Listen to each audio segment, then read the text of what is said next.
utama di dalam hidup ini, meninggikan nama Yesus.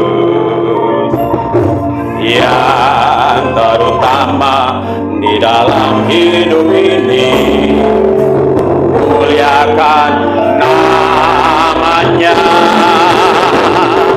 Haleluya, haleluya, saya mau cinta Yesus.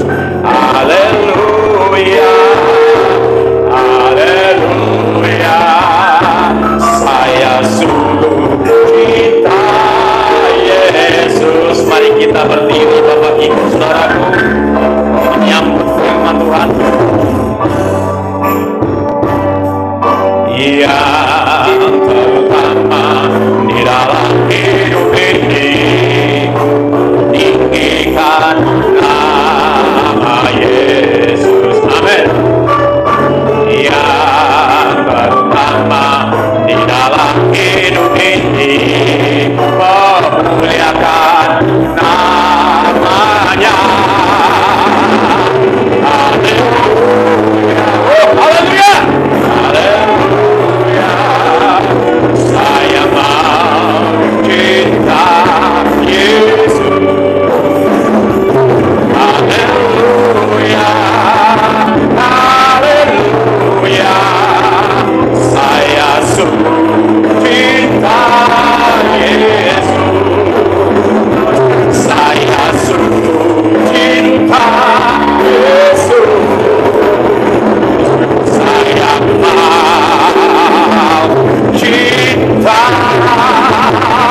Yesus.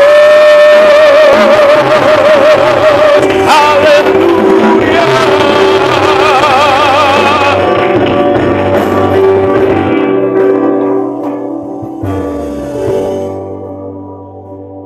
Tuhan Yesus, mampukan kami Tuhan untuk konsisten mengasihi Engkau di tengah situasi yang berbeda-beda sekalipun Tuhan.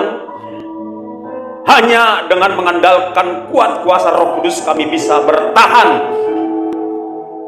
menjalani, menghadapi, mengatasi seluruh rintangan yang mungkin akan kami lalui di hari-hari yang ada di depan kami Tuhan. Terima kasih Bapak.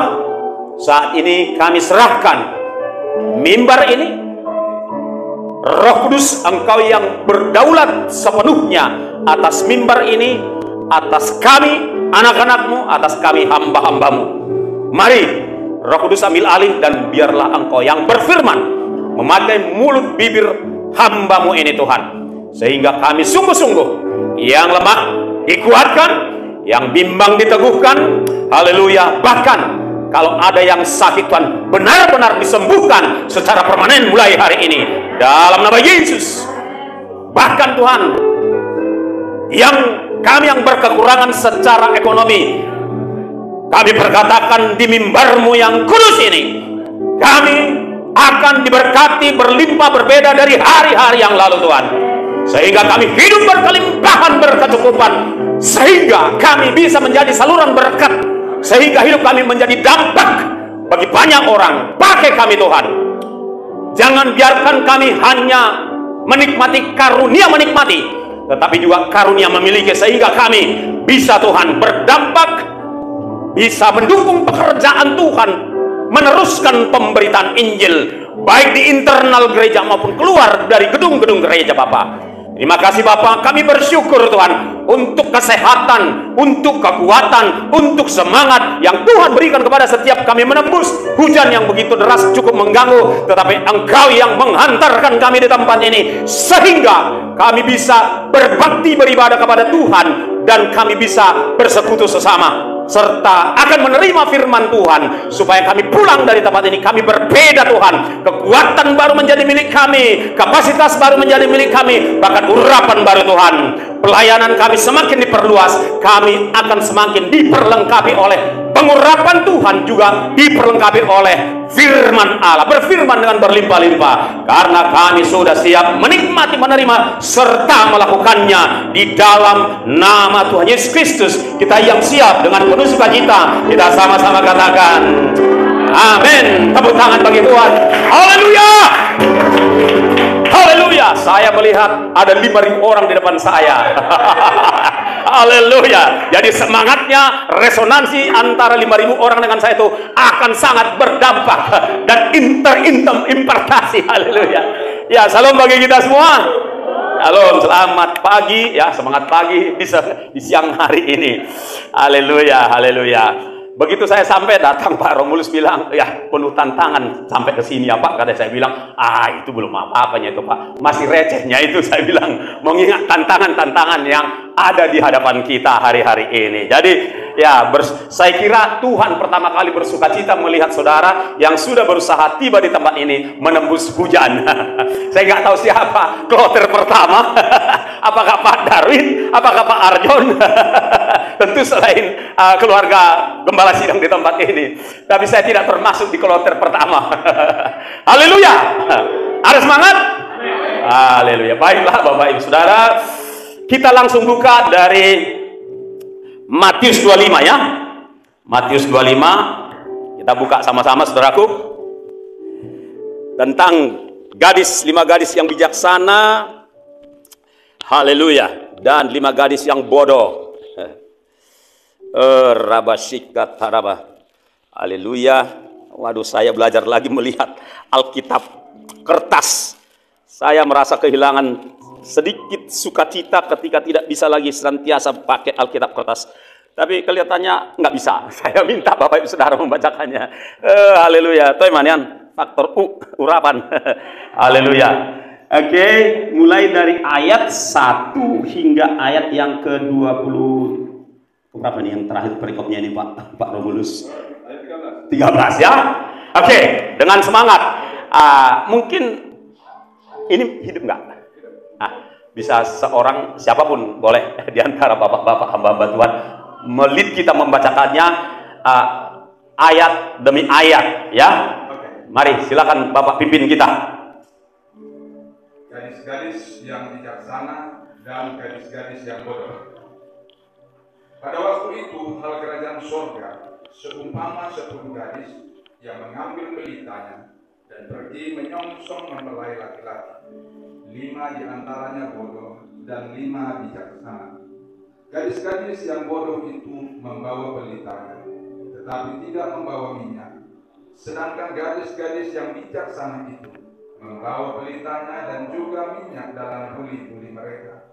Tetapi karena mempelai itu lama tidak datang-datang juga, mengantuklah mereka semua lalu tertidur. Waktu tengah malam terdengarlah suara orang berseru, mempelai datang, songsonglah dia. Gadis-gadis itu pun bangun semuanya, lalu membereskan pelita mereka. Amin. Terus Pak, terus aja. Gadis-gadis yang bodoh itu berkata kepada gadis-gadis yang bijaksana, berikanlah kami sedikit dari minyak itu, sebab pelita kami hampir padam. Tetapi jawab gadis-gadis yang bijaksana itu, tidak, nanti tidak cukup untuk kami dan untuk kamu. Lebih baik kamu pergi kepada penjual minyak dan beli di situ. Akan tetapi, waktu mereka sedang pergi untuk membelinya, datanglah mempelai itu dan mereka yang telah siap sedia masuk bersama-sama dengan dia ke ruang perjamuan kawin, lalu pintu ditutup. Kemudian datang juga gadis-gadis yang lain itu dan berkata, Tuhan, Tuhan, bukakanlah kami pintu. Tetapi ia menjawab, Aku berkata kepadamu, sesungguhnya aku tidak mengenal kamu. Karena itu berjaga-jagalah, sebab kamu tidak tahu akan hari maupun akan saatnya. Amin. Amin. Puji Tuhan. Terima kasih Pak. Bapak Ibu Saudara yang dikasihi oleh Tuhan Yesus Kristus, Tuhan mengajak kita saat ini untuk kembali menyimak what really happened, apa yang sesungguhnya terjadi di dalam peristiwa dalam bentuk perumpamaan ini. Kita akan telaah kembali Bapak Ibu Saudara. Yaitu salah satunya adalah hilangnya stamina dari sebagian orang Kristen di akhir zaman karena satu dan lain sebab, yang kemudian berakibat kepada hal yang mengerikan yang bersifat kekal, yaitu kebinasaan abadi. Wow, itulah akibatnya. Di sepanjang masa, di sepanjang sejarah gereja, perkara ini terus-menerus disampaikan oleh hamba-hamba Tuhan, dipimpin Roh Kudus kepada gerejanya di setiap generasi, agar tidak satu pun kiranya orang-orang yang sudah percaya tertinggal, tidak satu pun yang binasa. Nah, itu dia. Giliran kita hari ini di tahun 2025 ini, ya, siapapun kita semuanya, termasuk yang akan mendengarkan video ini lewat YouTube, giliran kita sekarang diingatkan Bapak Ibu Saudara, ya, supaya kita tidak mengalami seperti pengalaman dari orang Kristen yang kehilangan stamina ini. Itu dia. Nah, itu sebabnya saya memberi tema pada pokok renungan kita hari ini, yaitu menjaga stamina menanti kedatangan Tuhan. Ya, boleh sama-sama saya kita perkatakan 1, 2, 3, menjaga stamina menanti kedatangan Tuhan. Ini penting Bapak Ibu Saudara. Sangat amat penting untuk menjaga stamina kita di hari-hari penantian pengangkatan. Stamina, baik stamina jasmani maupun stamina jiwa, juga stamina roh. Tiga-tiganya ini membutuhkan stamina untuk bisa tetap bertahan sampai masa pengangkatan, karena konteksnya ini adalah pengangkatan, kedatangan mempelai, bukan kedatangan kali kedua dari Yesus, malaikat dan orang kudusnya untuk memerintah di kerajaan 1000 tahun, bukan, tapi ini berbicara tentang pengangkatan. Bapak Ibu Saudara yang dikasihi oleh Tuhan Yesus Kristus, mengapa kita saat ini perlu memikirkan perihal menjaga stamina? Jawabannya adalah karena tantangan, situasi, kondisi zaman itu bisa menyedot, menggerogoti stamina kita yang sudah ada. Ada rupa-rupa situasi hari-hari ini, Bapak Ibu, yang bisa menyedot kita, termasuk yang sudah meyakini kita masuk bilangan 5 gadis bijaksana. Amin Bapak Ibu Saudara. Termasuk kita ini tidak luput dari potensi risiko kesedot oleh kekuatan dunia, oleh magnet dunia dan segala daya tariknya. Yang kedua, oleh kekuatan tantangan-tantangan kesulitan yang ada, termasuk tantangan alam, ya, seperti yang kita lihat minggu lalu terjadi di Parapat. Wah, itu nggak make sense. Kok dari mana gitu loh? Kok bisa air meluap-luap bagaikan air bah? Itu nggak masuk akal gitu. Tapi sudah terjadi tantangan alam, ya, sama seperti apa yang kita alami tadi pagi. Kok tiba-tiba hujan gitu ya, deras sekali. Tapi terpujilah Tuhan, Tuhan Roh Kudus tetap memberikan kekuatan dan semangat buat saudara untuk bertekad datang. Itu tantangan kecil. Tadi pagi begitu saya mau berangkat, katanya. Tetap aja bersiap-siap. Katanya, tetap aja bersiap-siap. Dalam hati nih, berhentinya itu. Tapi makin deras. Rupanya nggak boleh hanya dalam hati. Berdoa saya, Tuhan Yesus, hentikanlah hujan ini Bapak. Makin datang, rupanya nggak boleh.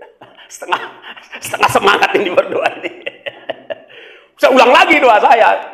Biarlah Tuhan, hujan, langit atas kota Medan dan sekeliling kota Medan itu tidak mencurahkan hujan, sehingga kami tidak terhalang untuk beribadah. Enggak juga berhenti. Gitu ya. Pikir hodoh dalam hati saya sama hujan itu. Udah Tuhan sediakan ya mantel dalam hatiku kan. Ku pakailah mantelku kan. Saat berangkat aku. Meskipun pas di jalan Stomo ujung, di ujung Karakatau itu kan. Katanya. Ya udah. Daripada mencobai Tuhan. Berhentilah aku di sana kan begitu. Sampai kemudian reda dan seterusnya. Dan seterusnya. Tantangan alam. Tantangan penyakit. 2 malam yang lalu, saya dengan Pak Don Muntek, pas bulan terang, kami melihat ke atas, lagi jalan pesawat. Nampak pula dia melintasi rembulan itu, sehingga nampak asapnya. Yang kita sudah sama-sama tahu, mereka sedang ngerjakan apa. Ya, yang kita udah tahu itu semua, di mana akhir-akhir ini, tantangan kesehatan, baik by design, ataupun secara natural, itu semakin makin besar kan begitu ya. Semakin disediakannya anggaran untuk kesehatan di satu sisi, tapi semakin penuh rumah sakit, puskesmas, klinik dengan orang-orang yang sakit. Itulah realita, salah satu realita akhir zaman. Lalu tantangan apa lagi? Mungkin ada tantangan karena perjalanan hidupnya terasa berat. Ya, terasa berat. Apakah karena kehilangan orang yang dicintainya? Ya, seperti saya. Apakah saya robot kebal? Enggak. Karena kenyataannya begitu malam saya hidup sendirian. Ya nggak enaknya, saya mau cerita, nggak bisa cerita ke siapa gitu loh. Kalau nyapu masih bisa saya lakukan sendiri, ya kan. Beli nasi saya lakukan sendiri dan seterusnya. Tapi giliran mau cerita apa yang dipikiran ya nggak ada. Itu juga tantangan yang tidak enteng. Apakah tantangan di dalam keluarga, hubungan suami istri yang cekcok begitu? Apakah masalah pekerjaan? Semua ini nyedot kita punya energi. Kan begitu saudara-saudara. Nah, ada tantangan itu Bapak, saya membagi 2 begitu ya. Ada tantangan itu di mana kita bisa atasi sendiri. Tapi ada juga yang kita harus membutuhkan Tuhan. Yang kita atasi sendiri, contohnya tantangan menghadapi tsunami yang ada di handphone. Kan gitu saudara. Handphone kita ini benar-benar dilanda tsunami. Dilanda air nasumar. Dilanda banjir. Di zaman banjirnya atau air bahnya sungguh-sungguh air. Tetapi Bapak Ibu Saudara, hari ini, zaman ini, ada banjir yang lain yang melingkupi seluruh bumi, namanya internet, namanya informasi lewat internet, lewat handphone terutama Bapak Ibu Saudara. Ini nggak gampang. Nah, yang model ini, kitalah yang harus mengatasinya sehingga dia tidak nyedot stamina kita, energi kita, baik jasmani, jiwa, juga rohani kita. Kita enggak, di situ bukan Tuhan yang kita suruh. Tuhan bilang, kau lah, aku pula kau suruh-suruh katanya. Kau itu katanya, batasi. Kau yang membatasi. Asa aku kau suruh-suruh? Emangmu aku pesuruhmu, kau suruh-suruh aku nyimpan handphonemu, kata Tuhan. Dan yang lain-lain. Ada banyak yang terkait dengan free will kita, kehendak bebas kita. Kalau itu terkait dengan kehendak bebas kita, dan kitalah yang harus menghentikan itu, menghindari itu, paling tidak mengurangi sedapat mungkin atas addict, atas kecanduan itu, atas ikatan itu. Dan yang paling dahsyat, saya pakai istilah dahsyat karena memang kenyataannya dahsyat. Yang paling dahsyat nyedot stamina kita adalah handphone. Di era tahun, ada peneliti melakukan 1993 kurang lebih, sampai di era itu, Bapak Ibu Saudara,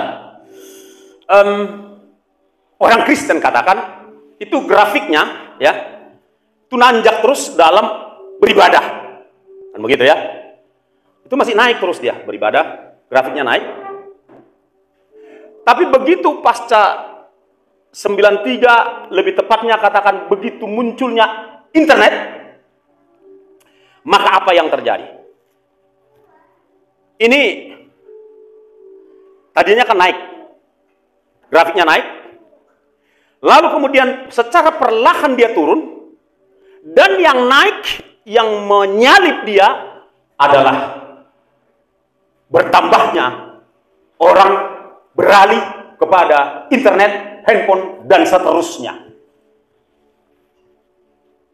Ya, kalau tadinya orang beribadah naik grafiknya, turun dia, begitu turun, maka yang naik kemudian adalah beralih ke internet, beralih ke handphone, apalagi dengan adanya model Android.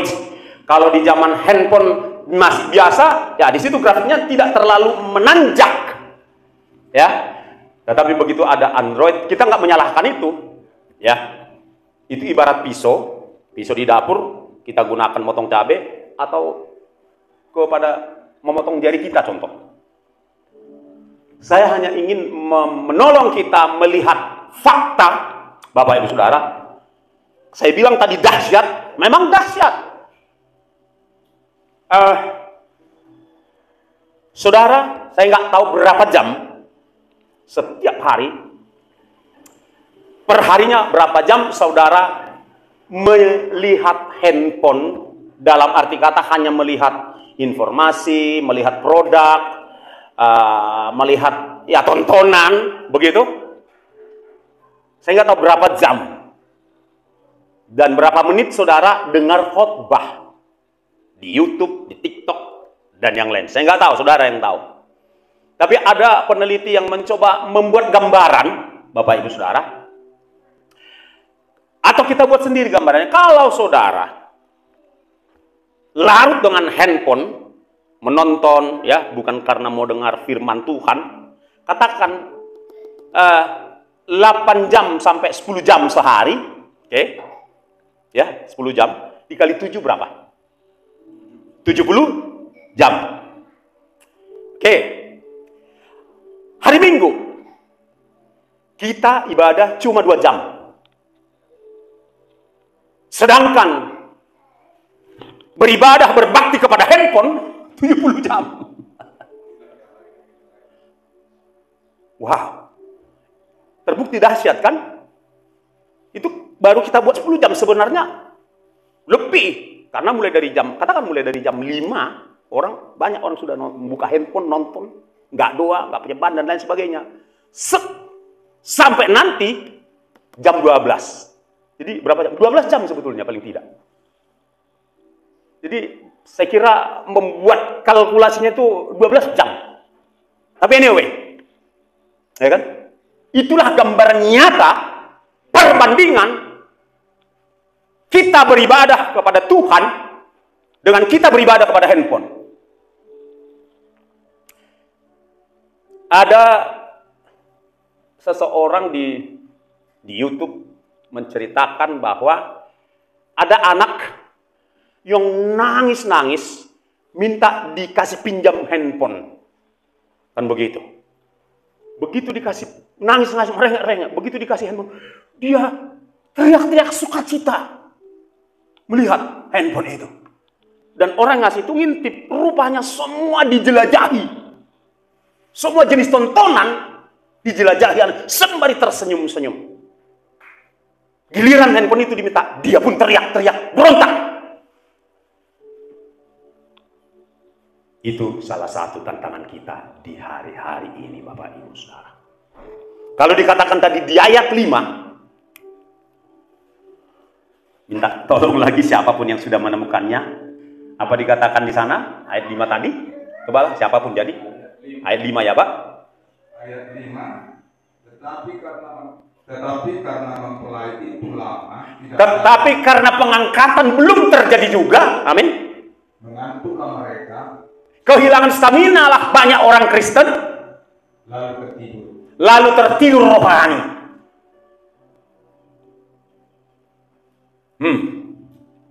Sedangkan ya, oke, di sini disinggung tentang minyak tadi kan begitu ya, di ayat berikutnya kan disinggung tentang minyak. 5 gadis yang bijaksana itu pun ngantuk dan mengalami kelelahan, tetapi karena dalam hidup mereka ada energi, minyak, gas, atau apapun namanya itu berbicara tentang energi dalam konteks ini. Apakah itu minyak urapan secara rohani? Yes. Tetapi juga stamina, semangat, dan stamina yang lain, yes juga. Kan gitu, saudara. Jadi yang kita lihat di sini adalah bahwa 5 gadis yang bodoh itu atau orang Kristen yang kemudian tidak mampu bertahan menanti kedatangan Tuhan, menanti hari pengangkatan itu, karena memang di dalam hidupnya sangat-sangat kurang energi. Bisa fisiknya digrogotin, ya. Kalau fisik atau badan seseorang, kesehatan seseorang sudah melemah, itu akan sangat berdampak kepada jam doa dia. Contoh, ketika badanmu tidur malam, nggak pules karena satu dan lain faktor yang terganggu di dalam tubuh saudara, saudara bangun lemas, masih ngantuk padahal bangunnya udah jam 6, atau bahkan udah jam 7 masih ngantuk juga contohnya. Itu mengganggu kepada stamina roh dan jiwa.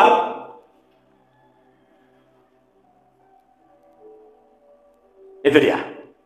Jadi di sini semata-mata bukan berbicara tentang urapan saja, urapan juga yes, tetapi juga kita perlu juga menjaga stamina badan ini, katakan amin. Kita perlu memperhatikan kesehatan kita mulai dari kepala sampai telapak kaki. Haleluya. Itulah sebabnya dikatakan di dalam Efesus 5 ayat yang ke-14 hingga yang ke-18.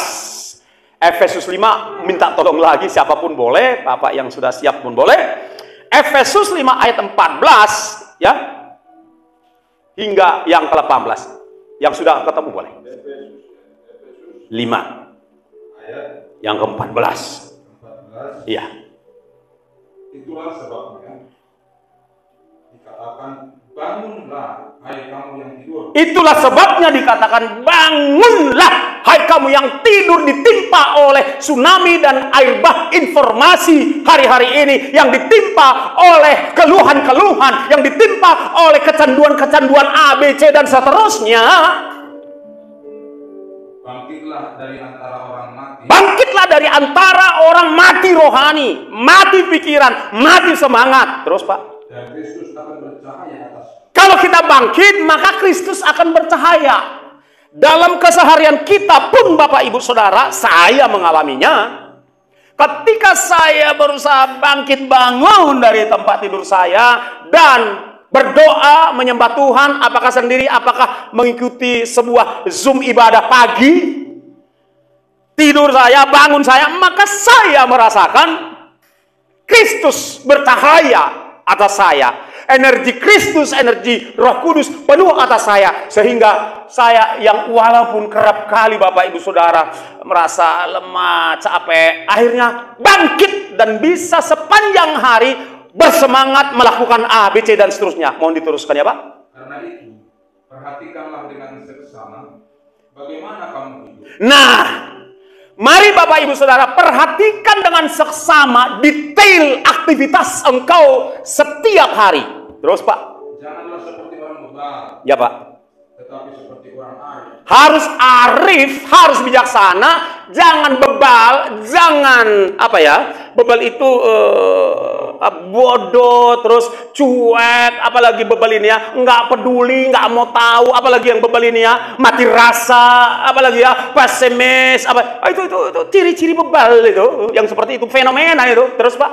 Dan pergunakanlah waktu yang ada. Ah, ini dia. Mari, Bapak Ibu Saudara, pergunakanlah waktumu setiap hari untuk perkara-perkara yang berkenan bagi Tuhan. Katakan amin. Amin. Ayo. Kesaksian lah ya. Mohon ditahan dulu ya Pak.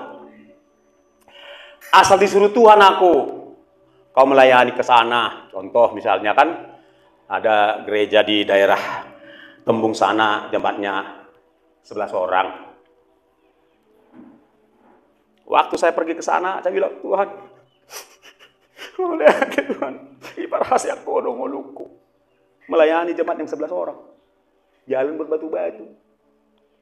Merasa sukacita aku kalau aku bisa menggunakan waktuku. Marapata tu Tuhan ini dohot tudong ajol ma. Amin Bapak Ibu Saudara. Itu maksud saya. Tiap kali saya disuruh ke pelayanan yang kecil atau aktivitas apapun itu, saya dilibatkan, misalnya pemuritan di gereja kawan di daerah Padang Bulan sana, ya kan? Dimulai jam 7, selesai jam 10, berarti sampai di rumah jam 11 lewat. Di perjalanan itu yang aku bilang, mau lihat ya Tuhan, saya pinjam kata-kata Pak Romulus, ibarat rahasia aku, Tuhan, bersukacita aku kalau aku bisa menggunakan waktuku untuk kehendak Tuhan dan jadi berkat bagi orang lain. Amin. Sukacita aku kalau bisa hupayas pekarangan nami gitu ya, bisa ku sapu rumah, habis nyapu, pel, nyuci piring, sendok yang kuambil harus tanganku yang sama meletakkannya kembali. Mau lihat ya Tuhan, lihat korbiku jauh. Gitu. Terhilal, apa ya bahasa Indonesia? Terhilal saya rasakan kalau saya bisa gunakan tenagaku untuk melakukan hal-hal yang perlu dilakukan dan yang baik. Terus ya Pak? Karena hari-hari ini adalah jahat. Sebab itu janganlah kamu bodoh. Amin. Usahakanlah supaya kamu mengerti kehendak Tuhan. Sampai di situ terima kasih. Hari-hari ini benar-benar jahat. Buktinya Bapak Ibu Saudara, di handphone kita sonder permisi bermunculan tontonan yang begitu menguji iman kita, informasi dan lain sebagainya. Itu memang iblis sedang menduplikasi Allah. Iblis sedang meniru-niru pekerjaan Tuhan. Firman Tuhan berkata, Allah memenuhi seluruh bumi. Iblis nggak ketinggalan. Dia nggak maha hadir, tapi dibuatnya produk, disalahgunakannya produk kemajuan teknologi untuk dia bisa memenuhi bumi. 7 miliar manusia di muka bumi ini, mungkin di atas 80%, jadi berarti sudah mayoritas. Itu semua dipenuhi oleh informasi dari dunia. Tentu saja Bapak Ibu Saudara, informasi yang ada di internet itu, ada yang baik, ada juga yang benar, kan gitu ya. Ada juga yang tidak baik, ya. Ada dua jenis dia. Ada yang baik, contoh informasi tentang kesehatan misalnya, informasi tentang melakukan sesuatu yang berguna menghasilkan duit contohnya kan, itu baik. Dan juga diisi kebenaran yaitu orang-orang yang menyampaikan firman Tuhan, orang-orang yang menyampaikan berita Injil gitu, itu kan baik dan benar, kan begitu ya.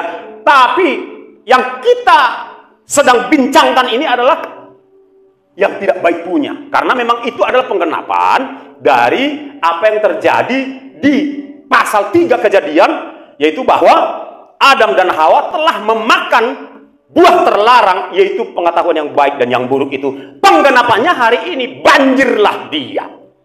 Itu Bapak Ibu Saudara. Jadi di situ banyak yang jahat.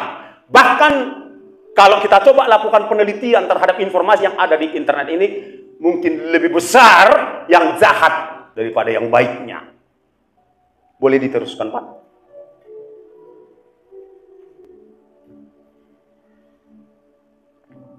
Dan janganlah kamu mabuk oleh anggur. Iya, mari kita jangan mabuk oleh anggur, anggur kenikmatan dunia, anggur ambisi, anggur harga diri, anggur apapun itu yang menghamiri ya urapan Tuhan dalam kehidupan kita. Boleh diteruskan, Pak? Karena anggur menimbulkan hawa nafsu. Ya, anggur benaran, anggur kemabukan, anggur mabuk jabatan, mabuk harta, mabuk popularitas, seperti yang dilakukan oleh orang-orang yang tidak mengenal Tuhan. Mabuk anggur A, B, C, bukan hanya anggur-anggur yang sungguhan itu. Terus, Pak? Tetapi hendaklah kamu penuh dengan roh. Tetapi hendaklah kita penuh dengan roh. Amin, Bapak Ibu Saudara. Sudah, Pak, ayat sampai ayat 18 ya, sudah. Terima kasih. Nah, itulah Bapak Ibu Saudara yang dikasihi Tuhan. Jelas duduk perkara kita hari-hari ini, supaya setiap kita yang sudah tergolong 5 gadis bijaksana, tergolong orang Kristen yang akan ikut terangkat masuk pesta perjamuan kawin anak domba, menjaga stamina kita. Amin, Bapak Ibu Saudara. Mengawasi, berjaga-jaga terhadap apapun itu yang bisa nyedot energi badan, energi jiwa, energi roh kita. Harus berjuang betul-betul. Tentu saja salah satunya Bapak Ibu Saudara seperti apa yang kita lakukan saat ini. Kita nggak persoalkan badan kita bakal kena hujan, bakal ada potensi untuk flu, demam. Itu dia cara-cara, salah satu cara menjaga stamina kita menantikan kedatangan Tuhan. Ini salah satu, Bapak Ibu. Tentu saja di luar ibadah sama-sama seperti ini, kita perlu melakukan apa yang Tuhan sampaikan di dalam Yesaya 40:31 dikatakan, menanti-nantikan Tuhan sampai kita beroleh kekuatan baru. Itu bisa kita lakukan dalam kesendirian kita, penyembahan pribadi kita, hubungan pribadi kita dengan Tuhan. Sehingga kita tetap senantiasa penuh minyak, penuh energi. Baik energi jasmani, jiwani, rohani, Bapak Ibu Saudara. Itu yang pertama. Ya.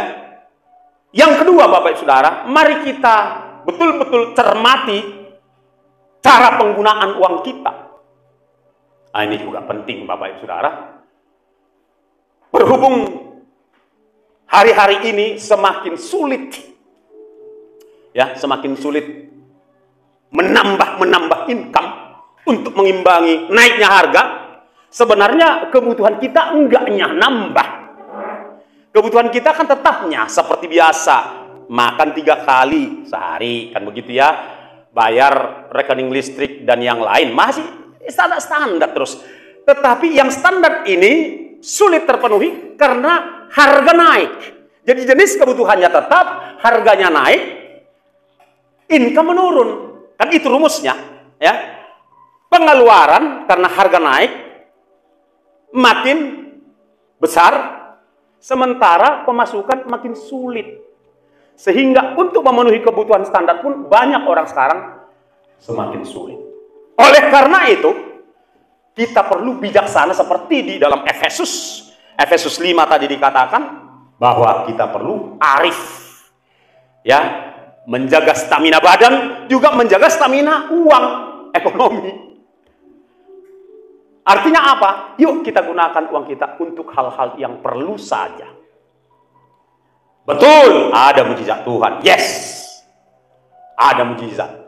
Tapi ketahuilah bahwa mujizat itu hanya Tuhan lakukan di saat krisis, dan krisisnya menyentuh titik mentok kemampuan kita. Di situ baru terjadi mujizat. Itu rumus dan hakikat mujizat baik di PL maupun di PB. Yes, suatu saat ketika engkau udah mentok, don't worry, jangan khawatir. Kalau sampai menyentuh ke situ nanti, nggak usah takut juga. Di situ Tuhan sudah menunggu kita untuk siap melakukan mujizat. Itulah sebabnya Bapak Ibu Saudara dikatakan di dalam Wahyu 3:10, ya. Boleh kita bacakan lagi, ini perlu juga. Ya, minta tolong ya Pak. Wahyu 3:10. Ya, semua kita jemaat memperkatakannya semua. Yang bawa Alkitab, ya puji Tuhan masih banyak yang bawa Alkitab kertas. Wah, salut, cemburu saya. Saya udah sulit baca Alkitab yang kertas itu. Wahyu 3, sama-sama lah ya, sama-sama. Satu, udah ketemu belum semua? Kayaknya belum semua. Kita tunggu yang belum. Nah, kalau udah kita perkatakan, kita kumandangkan supaya kuasa firman Tuhan yang hidup ini memberi energi, kekuatan ilahi dalam tubuh jiwa roh kita. 1, 2, 3. Dari mulut Wahyu 3:10. Karena engkau bertekun menantikan aku, maka Tuhan Yesus pun akan melindungi saudara dan saya dari hari-hari pencobaan yang akan melanda seluruh bumi. Terus? Iya, terima kasih. Jadi ada jaminan, katakan ada jaminan. Di saat keadaan sudah mentok, janji Tuhan. Saya akan ulangi sekali lagi. Janji ini akan Tuhan kerjakan dalam hidup saudara dan saya. Katakan amin. Pasti. Itu pasti. Tidak ada satu suku kata pun di dalam firman Tuhan ini yang tidak akan terjadi. Tidak ada satu janji pun dari Tuhan yang tidak akan digenapi dalam kehidupan kita. Persis di timingnya Tuhan. Katakan amin. Krisis kebutuhan, krisis keamanan. Yuk kita baca dari 2 Samuel 22 ayat 3. Ya kan? Jadi krisis kebutuhan jelas. Ya. Krisis keamanan, gak usah takut. Ada janjinya yang nggak akan mungkin berubah. 2 Samuel 22 ayat 3. Apa dikatakan di sana? Baik, kalau udah ketemu, mohon seseorang dengan suara yang kencang membacakannya. Juga Daud membawa serta orang-orangnya yang mengiringinya masing-masing dengan... Apakah saya salah kutip? Mungkin saya yang salah, coba. Ya Pak. Ya itu. Silakan yang sudah dapat, nggak apa-apa, nggak masalah. Silakan yang sudah dapat. Ya nggak apa-apa, nggak masalah itu. Allahku gunung batuku. Allahku gunung batu, 1. Tempat aku berlindung. Tempat berlindung. Perisai, tanduk keselamatan, kota benteng kita, tempat pelarian kita, juru selamatku. Engkau menyelamatkan aku dari kekerasan. Cermati, ada 7 di situ. Jenis cara Tuhan melindungi kita.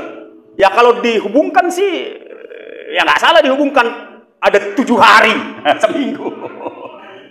Setiap hari itu ada 1 jenis cara Tuhan melindungi kita. Katakan amin.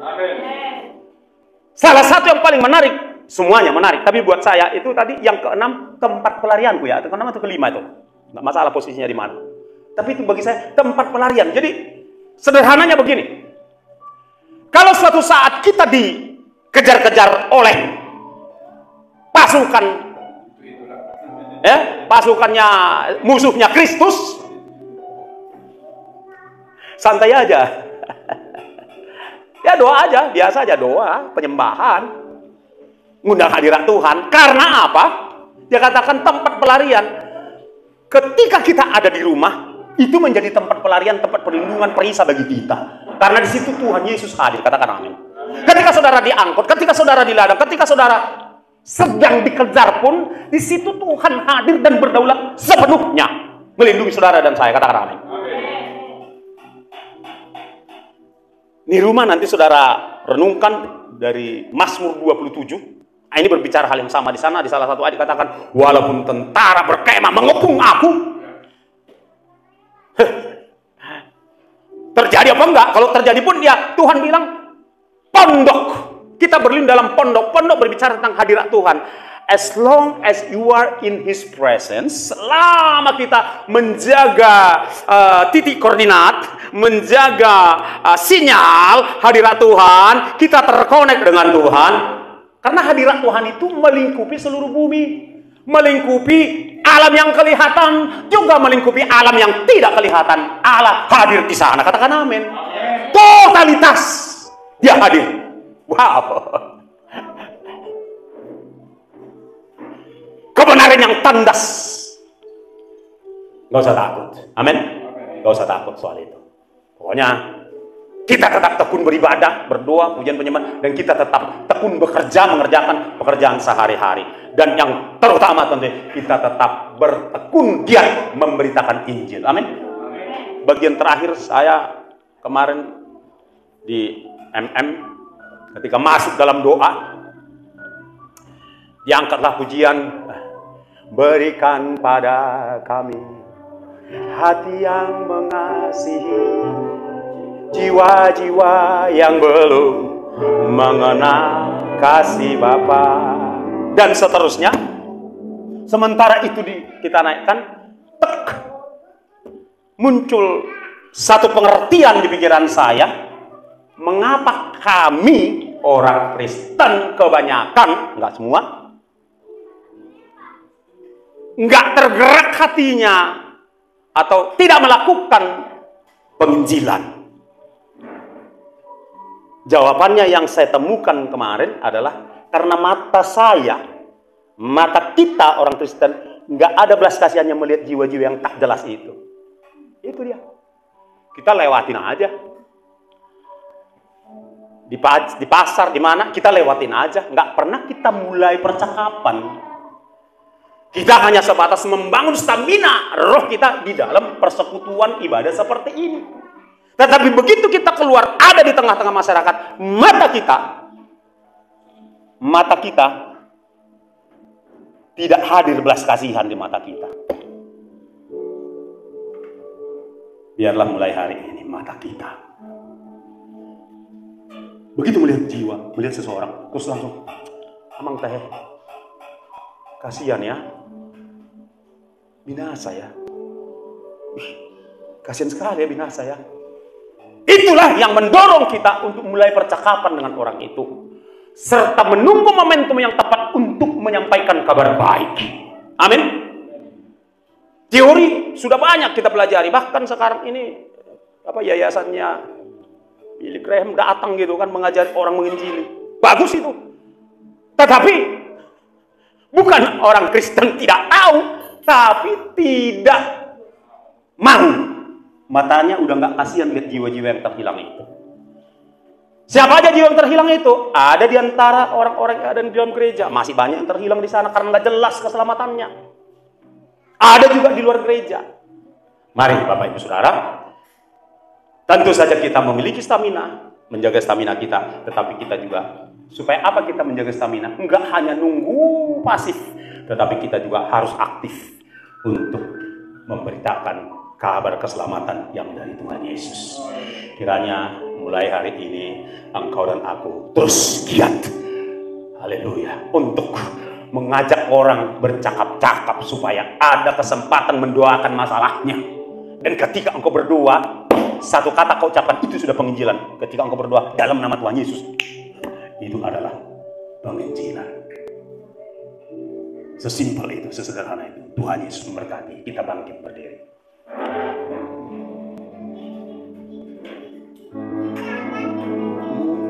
Berikan pada kami hati yang mengasihi, jiwa-jiwa yang belum mengenal kasih Bapa. Mereka yang tersesat, mereka yang terhilang, hati kami iba seperti hati-Mu Yesus. Tuhan, ini tugas kami, beri keberanian bagi kami. Amin. Taruhlah roh yang rela melayani dan menyenangkan hati Tuhan, itu yang ku ingini. Oh.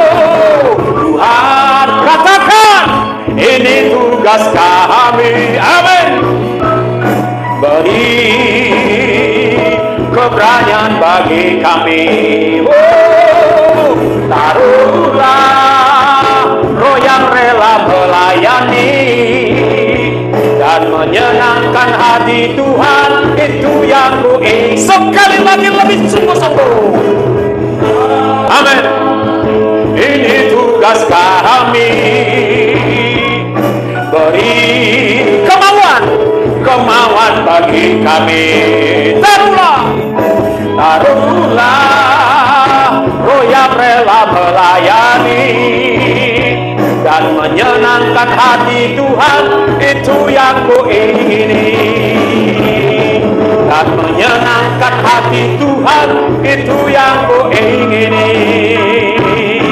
Dan menyenangkan hati Tuhan, itu yang ku ingini. Hamba berdoa kepada Engkau ya Allah Bapa, Putra, Roh Kudus, berikan kekuatan, energi baru, energi ilahi, kuasa ilahi, anggur baru, pengurapan baru, api yang baru, kuasa yang baru, benar-benar baru, segar yang baru atas setiap kami yang mendengarkan firman Tuhan ini, sehingga kami tidak akan dibawa hanyut oleh banjir akhir zaman berupa informasi dan segala tantangan serta godaan kenikmatan dunia ini. Tuhan, Roh Kudus, berikan itu kepada setiap kami, dan pakailah kami menyelamatkan, merampas orang yang saat ini sedang hanyut digulung oleh banjir akhir zaman itu. Tuhan, pakai setiap kami untuk merampas mereka dari banjir itu. Urapan itu ada pada kami. Mampukan kami, ingatkan kami untuk mau memulai percakapan dengan siapapun.